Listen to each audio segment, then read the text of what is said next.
qytetar dhe qytetar të Korçës, përshëndetjet më të përzemërta, mirënjohjen më të pakufishme, qytetarë dhe qytetar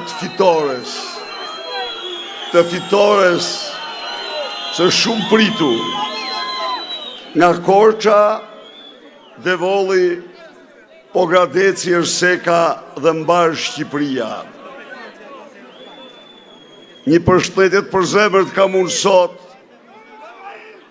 për drejtuesin politik të Partisë Demokratike dhe Aleancë për Shqipërinë Madhështore, zotin Ivi Kaso.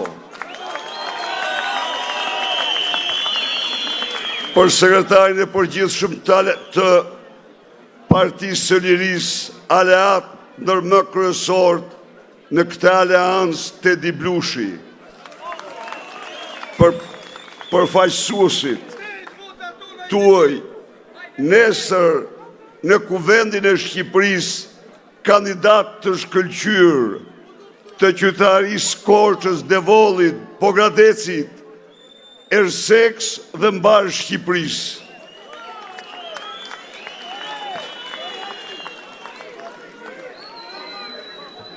Të dashur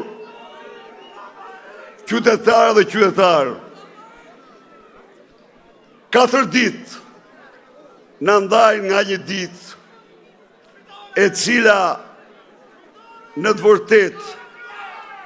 vërtet për ne shqiptarë ndanë 2 epoka, ndanë epokën në të cilën ne,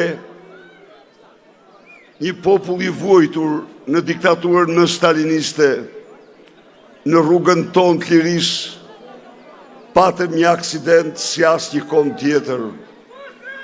Përjetuam 12 vite narkodiktaturë, përjetuam në 12 vite vendosni një regjimi i cili bëri gjithçka për të shtypur në Korçë dhe në Shqipëri pluralizmin, për të shtypur në Korçë dhe në Shqipëri opozitën, bëri gjithçka për të plaçkitur korçarët dhe shqiptarët, bëri çdo gjë për t'i përzënë ata nga vendi i tyre.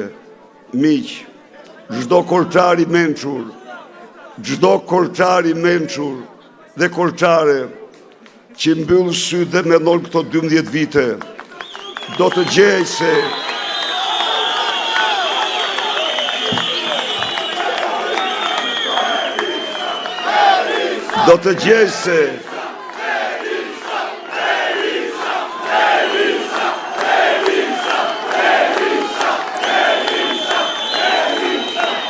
Korça nga një vend shprese, nga një qytet i mrekullueshëm, i famshëm për dhuntitë e veta, për kulturën, për artëdashjen, për shpirtin punëtor, shpirtin krijues, për pastërtin, për çdo gjë. Fermerët e Korçës, burra dhe gra ndër më eficientët, më të zotët, po kështu Devollit, Pogradecit, Erseks, në 12 vite, u larguar nga Korça, u larguar nga Erseka, u larguar nga Pogradeci, u larguar nga Devolli, nofta si kur historinë e tyre. U larguar, jo se nuk donin Korçën, Pogradecin, Devollin apo Erseken, përkundrazi, me pasurit e mëdha të kësaj treve, me liçej mahnitës, fantastik, jo vetëm për Ballkanin, por Europën, me fermerët e saj, ndër më të zotët që mund të ekzistojnë, me intelektualët e saj të shquar,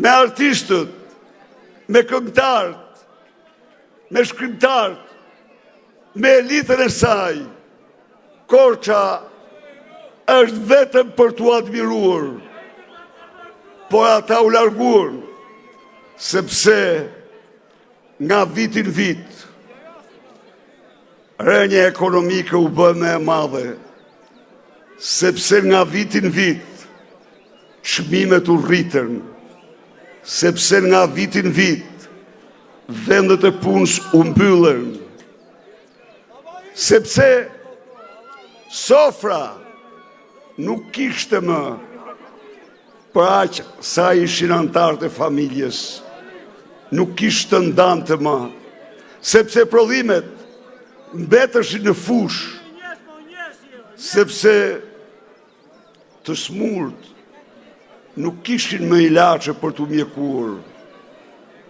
Qendra shtetësore u shkatruan. Çfarë ndodhi në Korçë 12 vite për qytetarët? Mendojni pak. Ka bërë 12 vite gjysmë e rrugës Korçë Ersek dhe ajo shemet çdo muaj.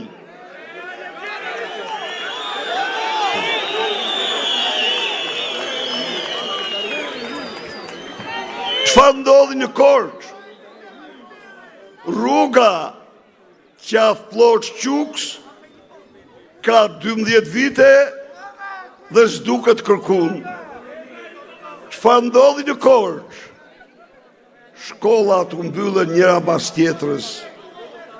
Numri studentëve ra frikshëm. Ndërmarrjet falimentuan dhe fermat falimentuan.